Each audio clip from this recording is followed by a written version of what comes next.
Good day everyone. Today we will going to explore a topic that can make sentences confusing or even accidentally funny. We call this a misplaced modifier. But first, let us remember what a modifier is. So a modifier is a word, phrase, or clause that describes, defines, or qualifies something else in a sentence. So a modifier is a word, phrase, or clause that gives extra information about something. It can describe a noun, verb, or even a whole idea in a sentence. But sometimes, modifiers are placed in the wrong spot. When this happens, the sentence may sound wrong or unclear. We call this mistake a misplaced modifier. So a misplaced modifier is a modifier that is positioned too far away from the word, phrase, or clause it is intended to modify and as a result appears to be modifying something else. A misplaced modifier can be fixed by moving it so that it is connected to the right subject. So a misplaced modifier is a modifier that is positioned too far away from the word it is meant to describe. Because it is in the wrong position, it ends up describing the wrong idea. This can make the sentence confusing or completely change the meaning of a sentence.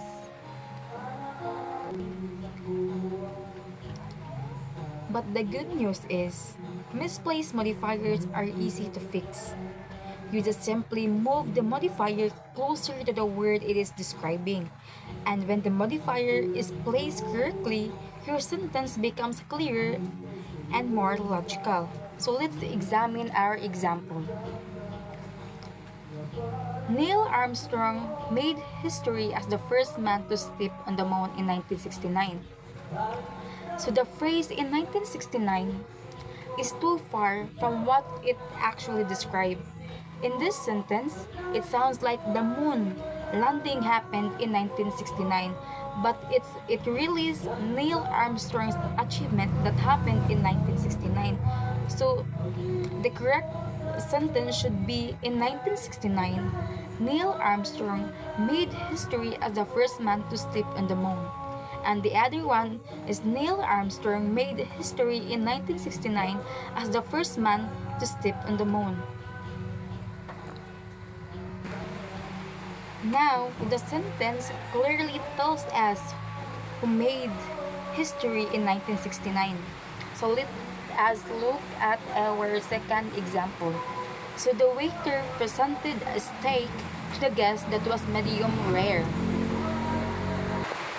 Because of its placement, the modifier that was medium rare, it sounds like it describing the guest that which is impossible and silly.